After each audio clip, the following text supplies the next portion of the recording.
Steve. It must be the Kiki Walker. Or the cafeteria lady. She's gotta lay out the cards.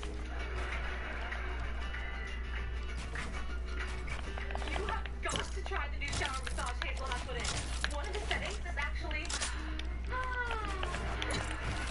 I must admit, there is one lesson I've learned today.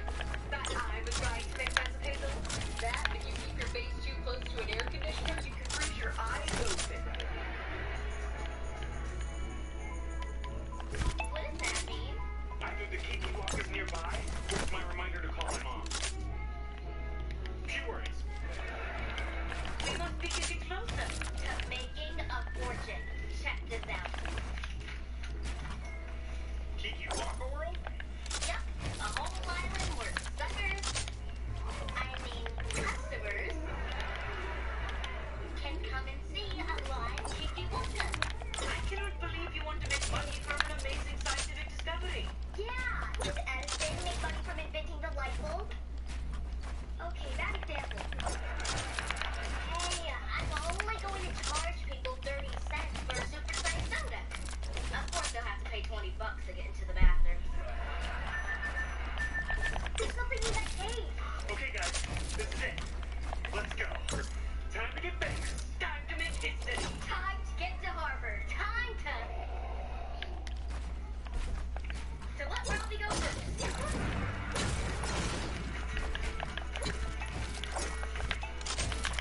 Oh, we made this even better. Chris Hemsworth massaging my face. Don't forget my pinky toes, you North God. Forget him. For me, it's all about Larry the Cable Guy. What? Those sleeveless flannel shirts really show off his armpit. No, I'm talking about ice cream. You scream, we all scream for ice cream. Ice cream!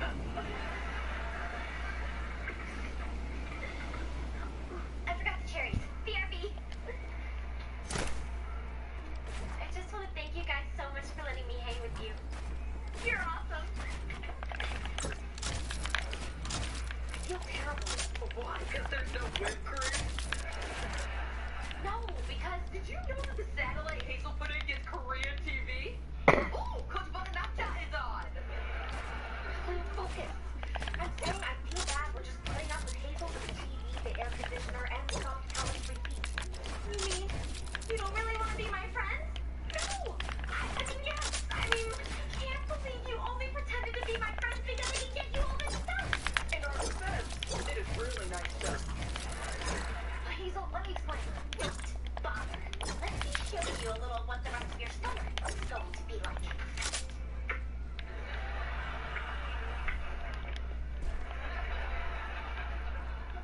That was beautiful. This must be the Kiki Walker's lair. The hairs on my neck are tingling. The hairs on my neck already ran away. Maybe we should go back to camp. Good idea. Don't tell me you're scared. No! It is just so hot down here. I must have sweated away dead bound. That's like half his body weight.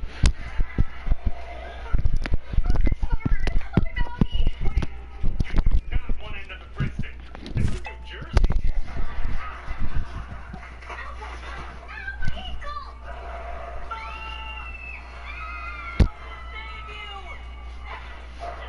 Going down!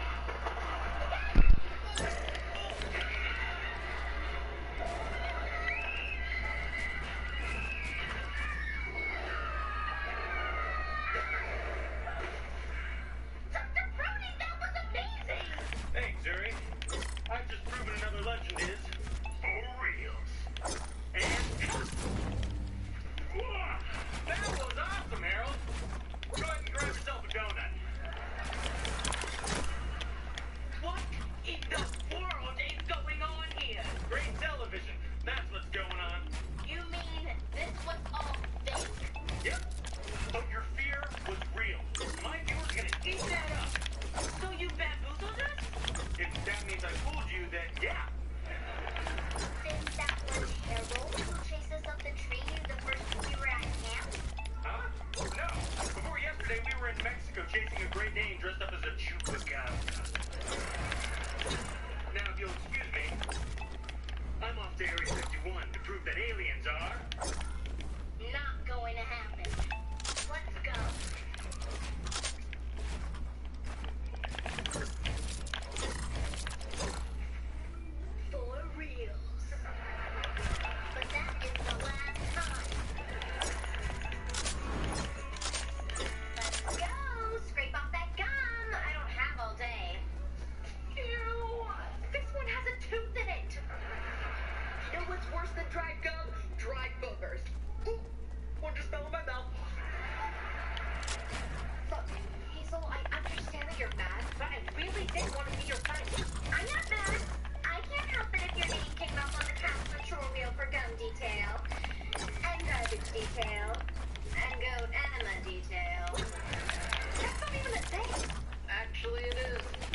gets backed up.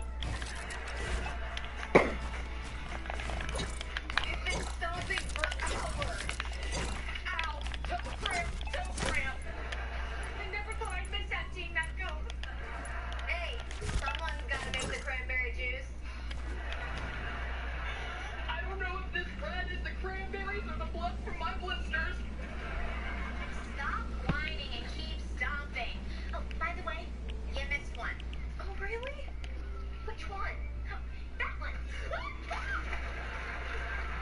Looks like you got it. With your face.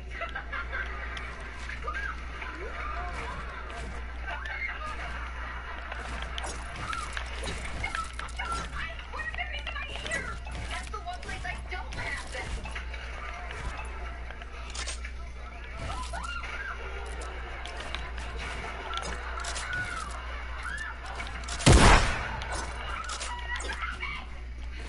You have been torturing us all day, Brick sister! And you know what?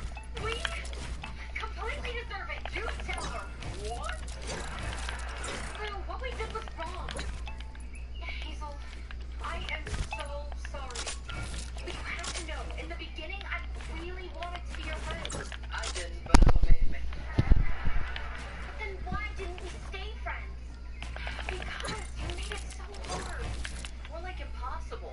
Kind of like trying to swallow a porcupine whole. You scared us with a fake snake. You tried to make us know rocks and ducks. And you mangled loose thumbs. And you never once asked us what we wanted to do. I thought we were having fun. Every time I looked at Lou, she was giving me the 2 thumbs up. That's because they were in splits. Hazel, real friendship cannot be so one-sided. You can't just order people around. But that's the only way I'm sure to get what I want. Oh, now I hear it. Okay, maybe I was a little hard on you guys. A little? I have an ant eating a cranberry in my cranium. But it's not easy being head counselor. Lots of needs. It's a lot of pressure. Tell me about it. Try having a mom who's an ex-supermodel and the head of her own multinational corporation. I mean, we have something in common. Looks like it. So, maybe we could be real friends. I don't know. What about Xander? We both like him. We still haven't decided which one of us we like better. You haven't?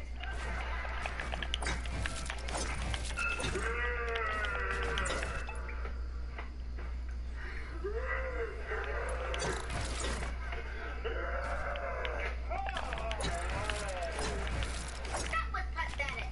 You're about as scary as a puppy in a tutu. Do I really have to do this? Yes. I'm going to have a bunch of kids here tomorrow who are going to pay to see the Kikiwaka. So? So, I don't want them to be disappointed. Either you stick a sunscreen onto them, or I'm going to tell your boss that you're a fraud. No, please don't. I'll never get a real job. All I have is a master's degree in acting. You never know from that performance. I really thought we were about to find the Kikiwaka. Me too. I guess Mrs. Kipling is still the only ravenous beast in my life. You know, Ronnie, what you did in that cave was really brave.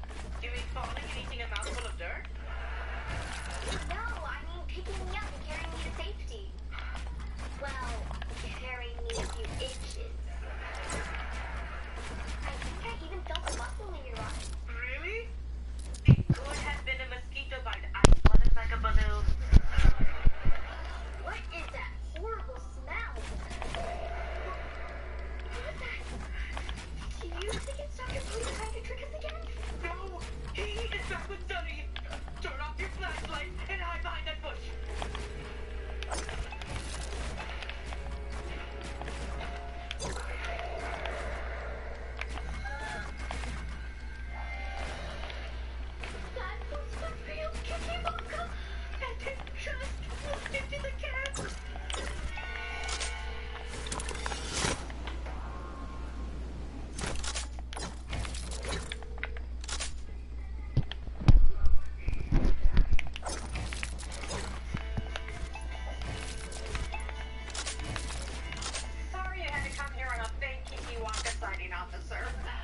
you can still put the cuffs on me. I've been a bad girl. Please come back. That pillow with George Clooney's face on it isn't doing it for me anymore. I don't understand. Guys, the Kiki Waka was here. We saw it. Can't believe it, you woke me up. I was having the most delicious dream about my fanny. Two words. Benefit. Just because you bought it for me doesn't mean I have to wear it. Enough with the Kiki Waka already. You're never going to find it, and you're driving everyone crazy. In your case, that's a short drive. I've never been so humiliated in my entire life. How about the time you fell off the stage after you won the science fair?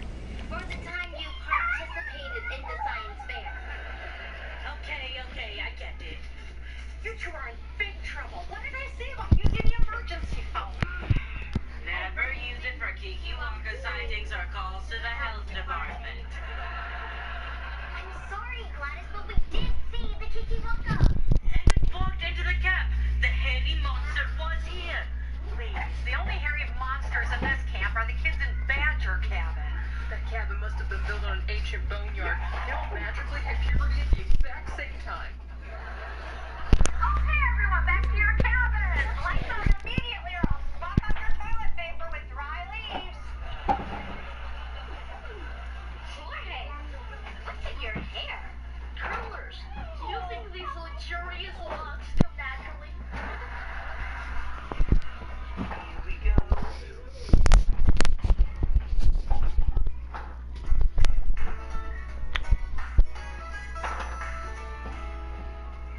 I can't wait for my very first Kiki Waka Day Festival. It is awesome. And like every year, my Kiki dogs are going to outsell all the other booths, for my nickname is the Wacky Woodchuck. That's your nickname? I've been trying to get it started. Well, this year you're going to have some competition. I'm in charge of selling Cookie Waka. What do you know about selling food? Back in New York, I worked at a snack shack in Central Park. Once I made $50,000 in one day. Wow, how much are hamburgers in New York? Not that much. I sold my diamond ring to a rich tourist.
walk and that burning smell.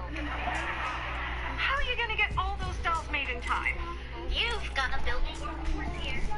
And I'll make them. Well, if you can do that, you can have whatever you want. But my Channing Tatum back scratcher is off the table. It was never on the table. I wanted you to shower. Deal? But why? Because I heard the water is actually hot. Unlike the soup here, which is so cold it kicked my tooth.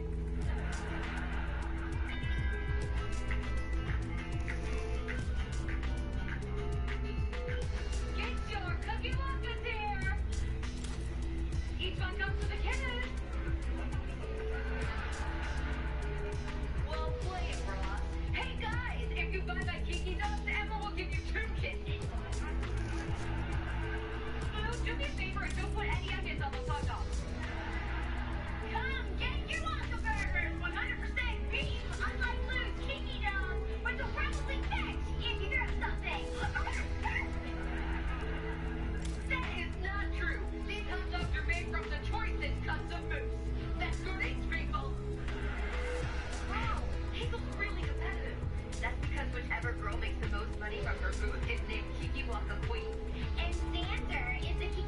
cake? Because he's the coolest guy in camp. That, he's the only one who can stand the smell of the soup. Wow, you guys are doing great. Ooh, Jorge, that's some awesome needlework. But why did you put red lipstick on a Kikiwaka? That's what. I keep forgetting the pointy end of the needle. Ow! That one! How? These kids are completely worthless after all. How'd you do it? Easy. Remember, the first camper to finish 20 dolls gets a delicious pizza delivered. Awesome! That sure beats those stuffed tortillas with ketchup they serve in here. Ketchup? What am I made of gold? It's just water and red dye. I cannot believe that in an entire camp library, this is the only photographic evidence of the Kikiwaka. That's a Kikiwaka? Or a bear. Or a groundskeeper. That guy really needs to mow himself. Keep looking, we must find proof. I know. I'm sick of being the laughingstock of this camp. You and me both. Do you know who made fun of me today? Witch Bladder Ryan. Because of him, there's more urine in the lake. Wait, I think I found something. According to ancient legends, the beast is attracted to a pungent plant called the Fucurberry. Apparently, it's like Kikiwaka catnip. So it's fine to move bear to the forest, catch the Kikiwaka, and redeem ourselves in the eyes of the camp. Good idea. Then we will have nothing left to be embarrassed about. Except our slow obstacle course times. True. That bell will never be unrung.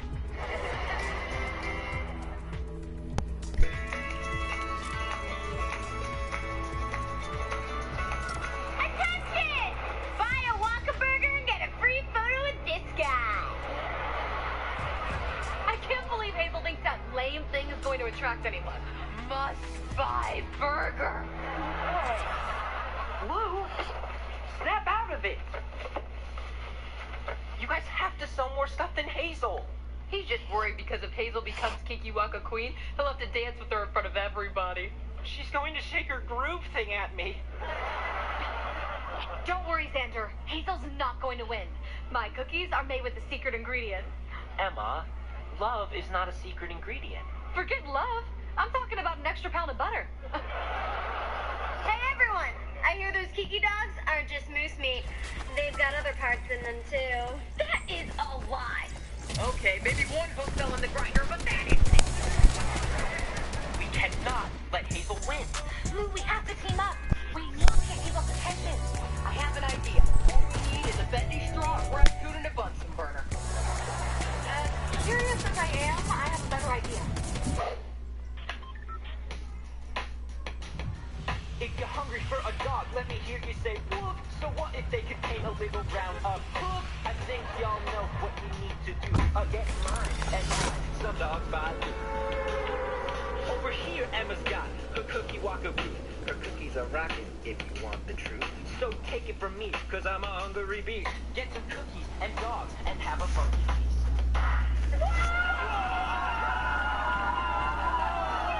Hey! No fair using my boyfriend to attract customers. Your boyfriend? Let's go, Sandy. Come and sing a song about me. And that song will be titled, There's a Crazy Girl Who Won't Leave Me Alone. It's kind of a long title. I'd probably just call it Crazy Girl. I'm going to make the most of Xander's Kikiwaka Queen and will live happily ever after in my cave. She has a cave! Haven't won yet. Picked a bad day to wear my pink monkey underwear. Is there a good day? Three, those dolls you made me are selling like crazy. I need 200 more. What? That's impossible. These kids have already built so much yarn, their parts are bugging. How about instead of one hot shower, I let you have them for the entire summer? 200 more dolls coming right up. Hey, Jerry, I'm done with my dolls. I'm gonna get my face painted. And maybe a pint or two of O-negative. No, you can't. We need to make 200 more dolls, or Gladys won't let me use the shower that has hot water. Wait, that's why we're doing overshare? Yes. Now get your bloodless husk of a body back to work. Wait a minute. Did you even order pizza? Yes. I mean, I would have if I had a phone. Okay, that's it. Fellow workers, we've been breaking our packs for hours. My pants are full of fudge, and there's no pizza coming. Push the bag for you. You're welcome. It's time to take a stand. We need to rise up against management. Viva la pizza! Guys, wait! Please come back! Why should we? You used us. And that's not how friends treat each other. Don't look at me like that. OMG! Whoa! Was there a monster truck rally nobody told me about? Lou, why did you leave the booze unattended while I was in the bathroom? I'm so sorry, but the face painter was about to leave and I really wanted to be a kitty. How did this happen? Gee, take a wild guess. Hazel, why did you wreck our boots? It wasn't me. It was a freak storm. You're holding a sledgehammer. No, I'm not. Oh, well, I guess neither of you guys is going to be the Kiki Waka Queen. So don't cry, Lou. I don't want your whiskers to run. That is it. You're going to get Hazel back or they don't call me the Wacky Woodchuck. They don't call you that. I know.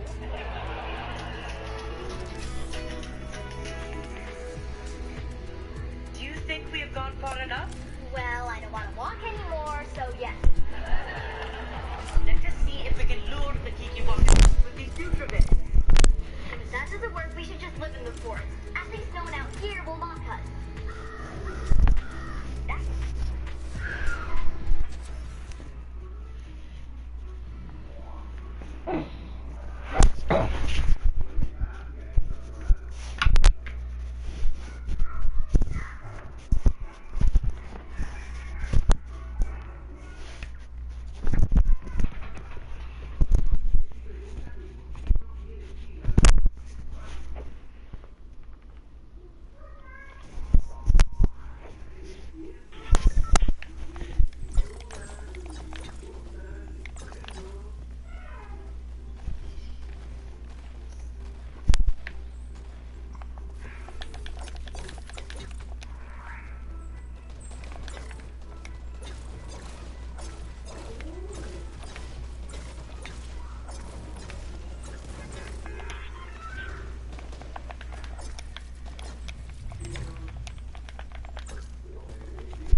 How about extra power? Extra life. Guess what? Versus Coppertop, new Duracell Optimum delivers extra life in some devices or extra power in others. CoverGirl True Blend Matte Made Foundation. It's transfer resistant. So it stays on you and nothing else. CoverGirl. Okay, class. Spell Wednesday? I don't know how to spell Wednesday. Well, James, just...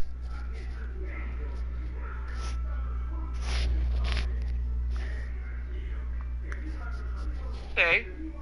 So, like this? No, James, it's Wednesday. You said sound it out, that's how you sound it out. You think you have it bad? Do is spelled with an X. I think it comes to no surprise that I'm terrible at spelling. I feel like everyone in life falls into two categories. Either you're good at math and bad at reading, or you're weird. And if you've seen my other videos, you know that I'm a math boy. My mom told me that I have dyslexia because she has dyslexia and I have all the symptoms, but we never got that diagnosed by a doctor, so...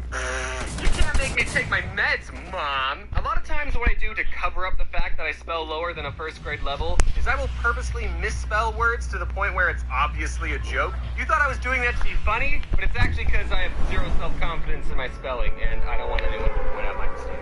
I mentioned this in a different video, but in elementary school, I was put into an honors program, and everyone had to take spelling tests a grade ahead of their level. And by everyone, I mean everyone except me, because I failed every single spelling test. So I had to take spelling tests that were on level. Ew. Every week when we took a spelling test, I would have to move to the back of the classroom, and the teacher would stand right next to me. She'd call out everyone else's word, which had like 8 syllables, like anti-disestablimentarianism, and then she'd turn to me and give me my on-level word. James, your word is cat. Also, one year our class did a spelling bee, and everyone had to participate, and like, I didn't even care that I was the first one out. Hey, that's almost my name. Another thing that I mentioned in a pretty old video is that I used to have a speech impediment when I was little. I couldn't pronounce my O's and I talked like this. I'm good now. Obviously. So every other day during school, I had to go to a speech therapy class, and one day the teacher who taught me how to pronounce my O's, I'll call her Mrs. Kool-Aid, gave me this sheet of paper with a bunch of raindrops on it, and she said, for every raindrop on this page, say the word raindrop. But then she just left the room, and I said, I'm not gonna do this. I didn't say raindrop a single time, because, like, no one was even there. No one would have seen me not saying raindrop. So why would I do something that I didn't want to do? But then, the funny part is, when she came back, she asked, are you finished saying your raindrops? No. Well, how many did you say?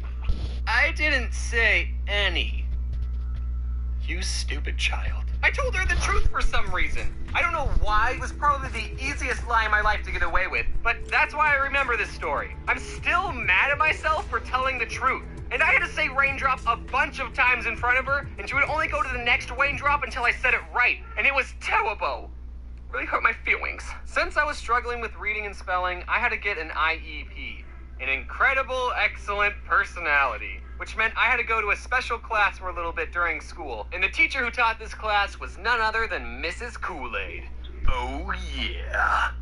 I don't know why I said it like that. I don't remember anyone ever telling me I was put into a special needs class. I just remember going into speech therapy every other day, and then those classes slowly morphed into teaching me how to read and spell. I don't know, I thought reading this book would have helped me talk better. 2 other kids were in the reading class with me, and I remember the day when reading for me just clicked. Us 3 were given a simple sentence to read. It was about bees. It was so simple. It was literally just, to defend their hive from wasps, bees don't sting the wasp. Instead, they all crowd around the wasp and flap their wings to raise their body temperature, heating up the wasp until it dies. And then Mrs. Kool-Aid asked us, okay, how do bees defend against wasps? And the other 2 kids said, they sting them. And I said, what? No, you morons! Didn't you read this? The words on this paper have meaning when placed in a certain order convey information. Also, I never want to get hugged by a bee.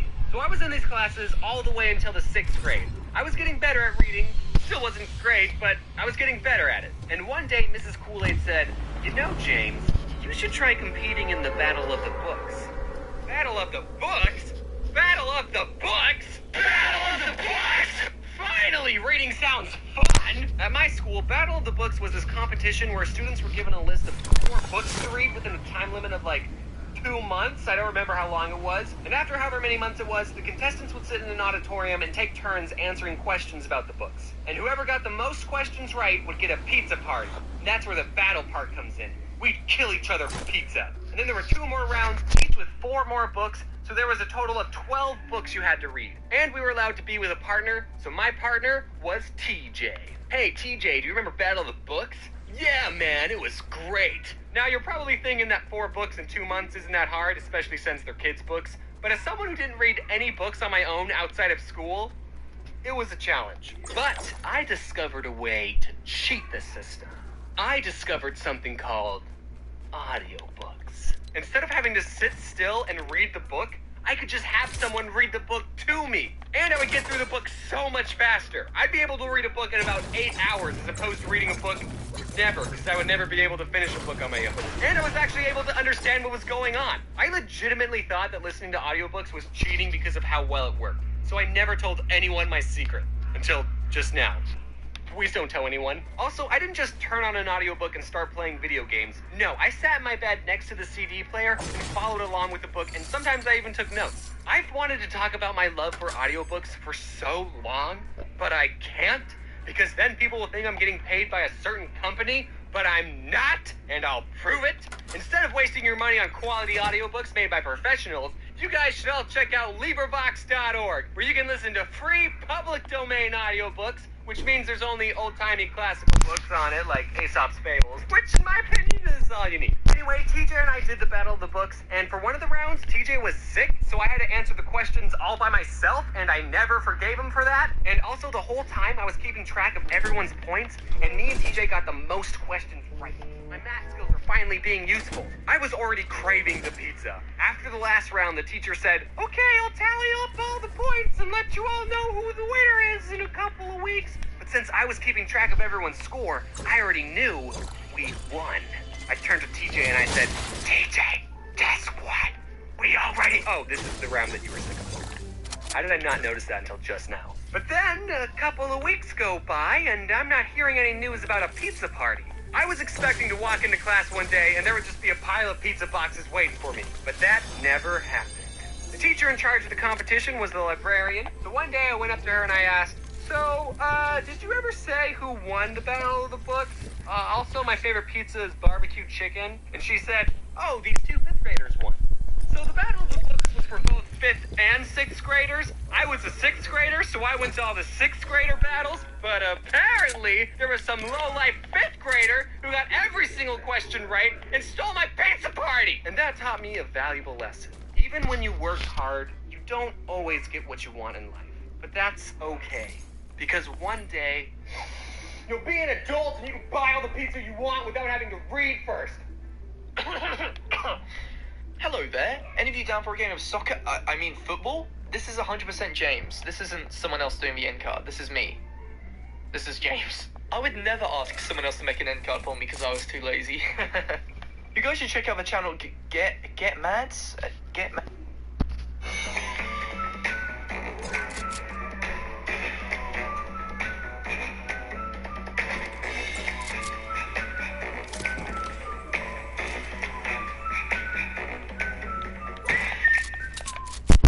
That time of year again.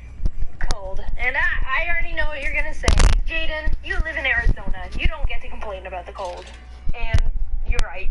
People in the rest of the country are trying to shovel 3 feet of snow off their car and get to work without slipping off the road, while all we have to do is put on a jacket and not turn on the AC. The hottest setting in the shower gets barely not warm enough anymore. That's probably the most inconvenient part of winter here. So I say bravo and tip of the hat to all you snow penguins out there who have to bundle up like that little brother in A Christmas Story just to go out and get your mail. But just so you know, this only works if you don't complain about your summers, alright?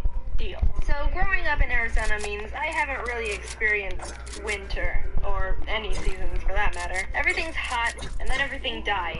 That's our seasons. I always wanted to be in a place where all the leaves get really pretty and colorful before they die. So anyway, our winter is based more on the holiday seasonal feeling. Personally, my family celebrates Christmas, so instead of thinking of winter as being snowy and all that jazz, I think of it as Christmas trees and pretty lights and really good smelling candles. Like really good smelling candles. I love candles.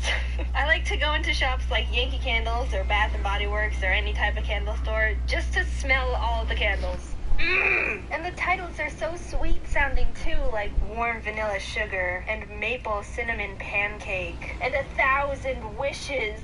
I don't even know what 1,000 Wishes would smell like, but man, does it get me in the jiggle mood. Off topic, some titles aren't good. Like one time I went into the shop and they had a candle called Mantown. Like, dude, that doesn't seem like the type of smell that people would want in a candle. I'm just so stuck between Magical Frosted Forest and Mantown. And also, bacon. Bacon? Come on, candles are supposed to make a room smell good and fresh, not like greasy pig flesh. Ugh! By the way, I did smell them and was not pleasantly surprised. Sorry, I had to get that out of my system. We're moving on. So if I wanted to have a genuine white Christmassy winter experience, I have to travel someplace other than where I live. And luckily, I have family that lives in snowy places. My mom's side of the family lives up in Canada, and my dad's sister's family lives over in South Lake Tahoe. Both places are hardcore snow areas. I'll talk about Canada first. It's been a while since I visited my Canada family during winter, which I mean makes sense. I normally visit them during the summer because compared to Arizona, their weather during that time is freaking perfect. But one year when I was younger, we visited them for Christmas. It was the first time I got to play in snow, and I had a blast just running around with my cousins. We even made our first snowman.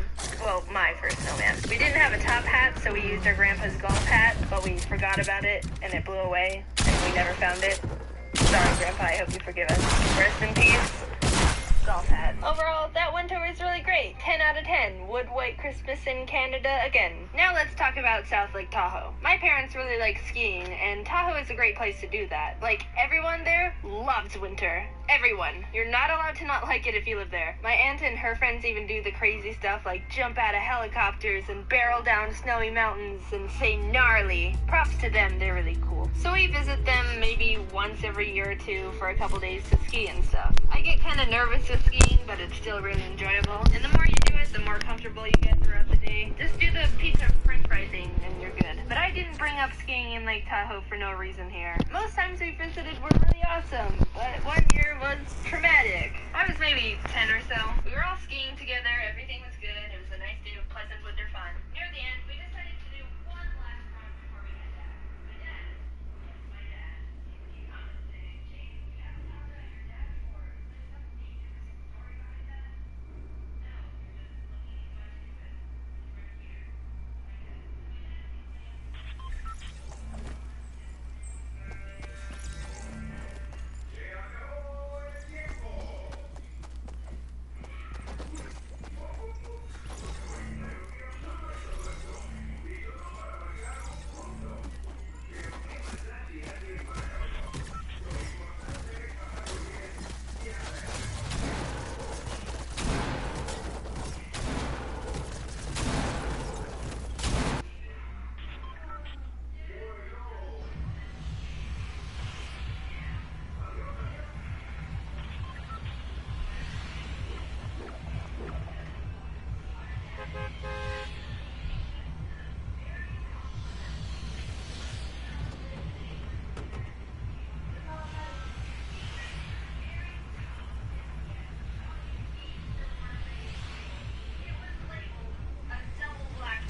Snow bumps that pros go over.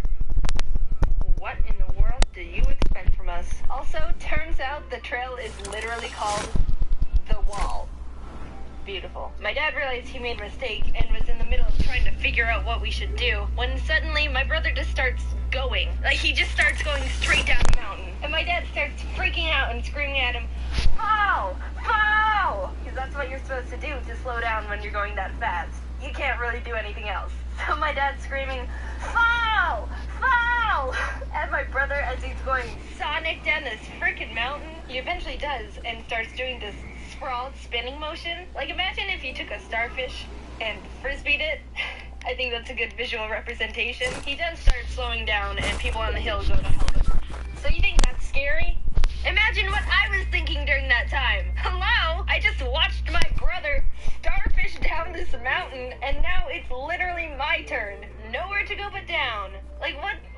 That's like the ultimate stuck. As I was preparing my last thoughts until imminent disaster, a nice bystander came up to me and said, "Here, we're gonna get you down from here. Let me help you." I end up inching down this freaking wall of a mountain on my butt and skis with this stranger helping me. It must have looked really weird if you were just skiing by. Like, what? Why is there a little girl on this trail? And why did she have the look of childhood trauma in her eyes? Eventually, we got to the bottom safely. It took a long time. My brother was alright too. My uncle actually caught up to him and Jack got to stand on his skis and pretty much be escorted down. And I remember being really jealous because I had to tough it out and go down manually while he basically got a free ride. After it all, my parents were like, "Oh, we're so sorry. Oh my gosh. But oh, you did so well." We're so proud you got through it. But I was really mad. My dad wanted to get us shirts from the gift shop that said, "I survived the wall," but I was too salty to want anything. So yeah, that was that. We were actually lucky. You Invisalign aligners really work for a wide smile. Is there a better alternative to braces? Only Invisalign aligners use Smart Track technology. It moves teeth more comfortably and predictably, and in many cases, it works faster than braces. Science fair. I was talking to a friend saying, "Oh, I know, I can do a video about the science fair and, talk about how much it sucks." And she said, "Oh, at my school, we didn't do the science fair." What? That got me wondering, did other people not do the science fair? So I did my own science experiment on Twitter. I ran a poll and asked you guys if you even did the science fair and whether or not you enjoyed doing it. And 58% of you said you didn't have to do the science fair. Like, that was way more than I expected. That's the majority. I've renamed this group of people the lucky ones. And when I asked if you enjoyed doing it, 21% of you said you did enjoy it, and 21% of you said you didn't. I know Twitter polls aren't the most accurate sources of data, but I think it's safe to say that this is a pretty split issue. Now, I'm in the 21% of people who didn't do the science fair. And don't get me wrong, I love science. Well, okay, that might not be true. I really hated biology.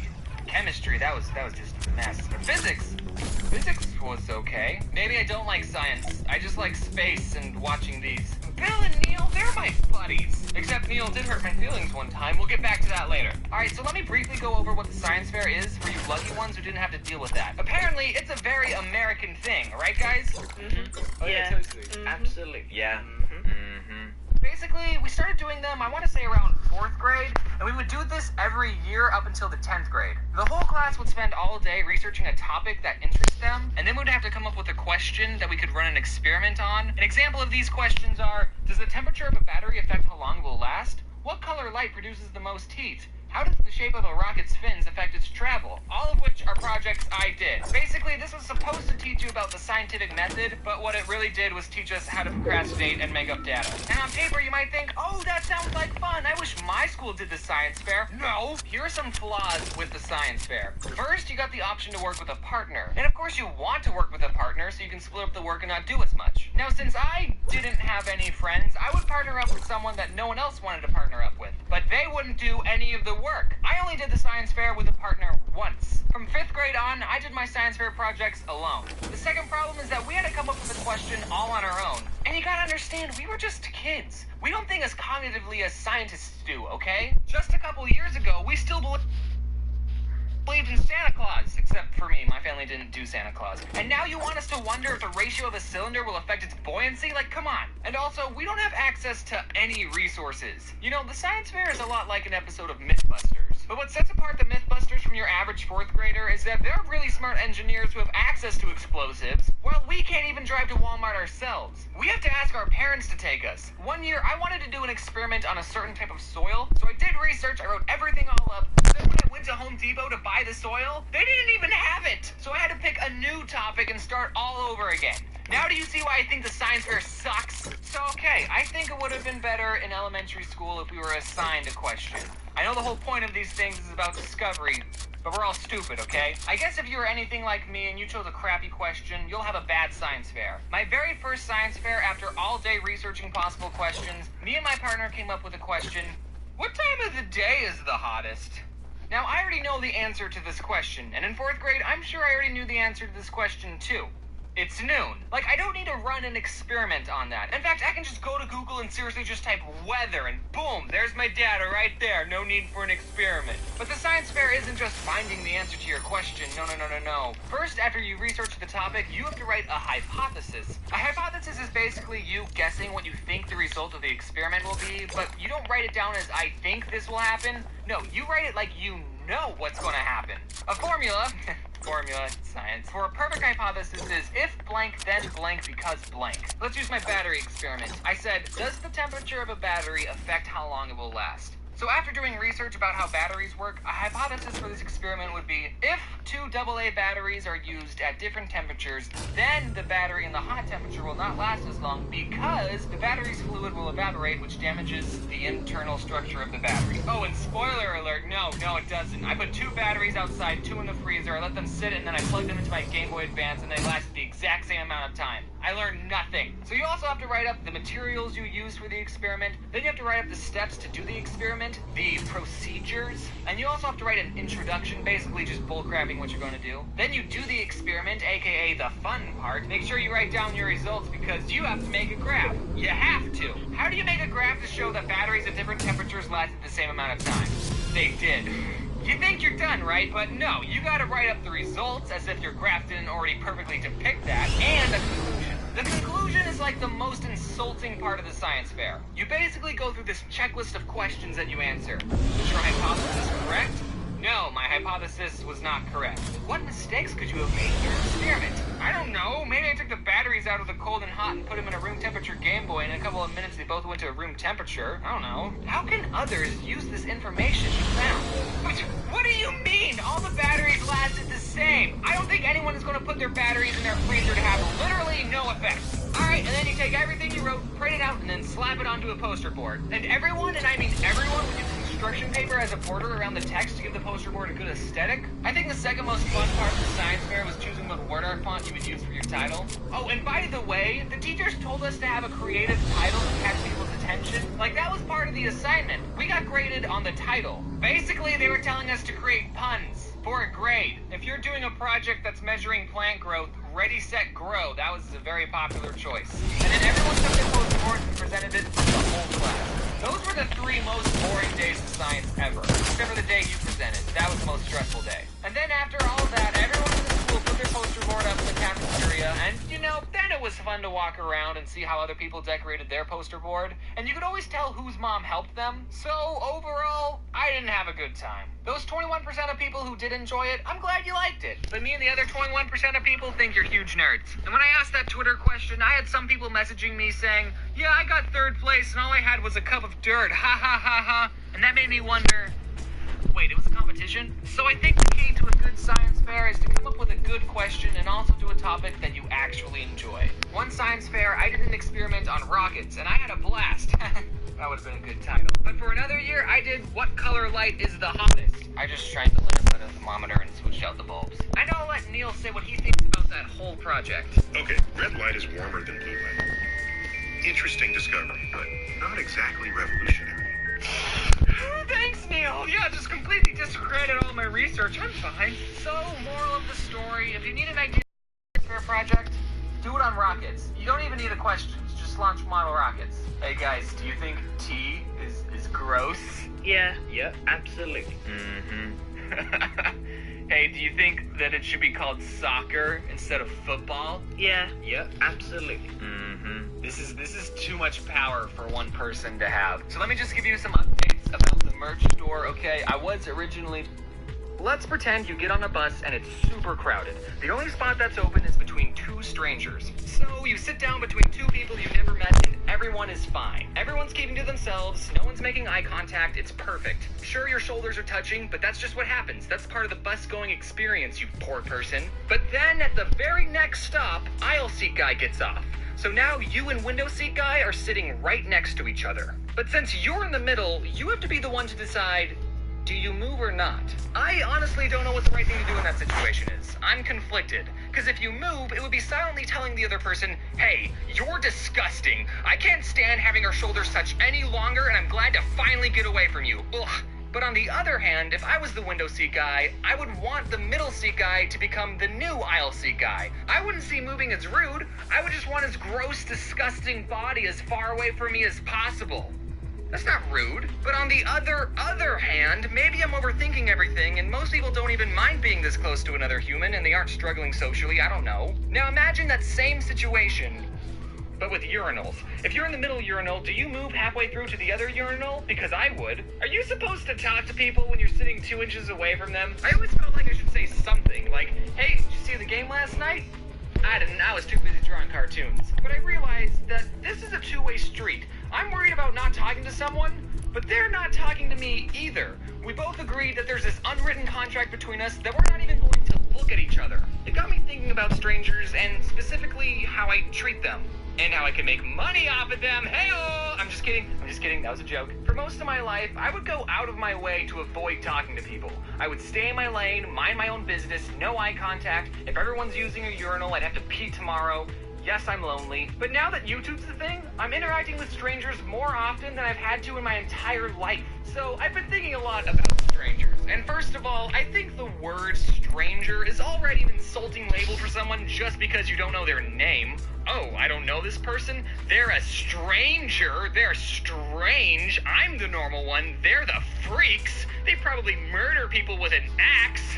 It's always the go-to profession of a stranger, an axe murderer. But the people you see throughout your day are all humans with their own hopes and dreams, and some of them may hope to kill you, but you'll never know because you didn't ever take the time to get to know them. So I think that the people you see throughout your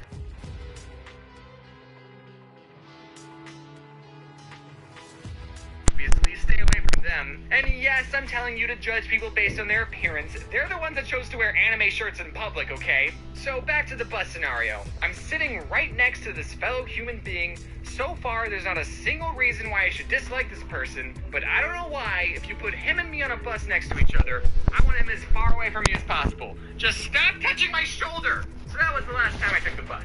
Unfortunately, that's not the only place you meet strangers. One time I was at Home Depot and I was looking for jumper cables, and I couldn't find them anywhere. And I don't know where people are.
on!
Ella quiere el cable y la caja.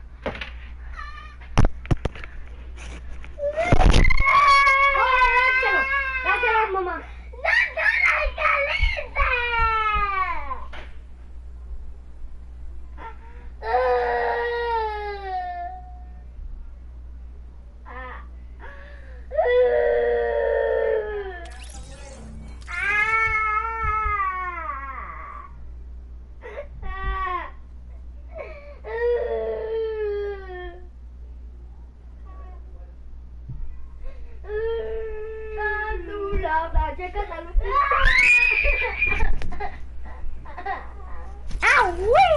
la caliza!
Bösewicht.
saltar muchísimos. ¿Puedo saltar?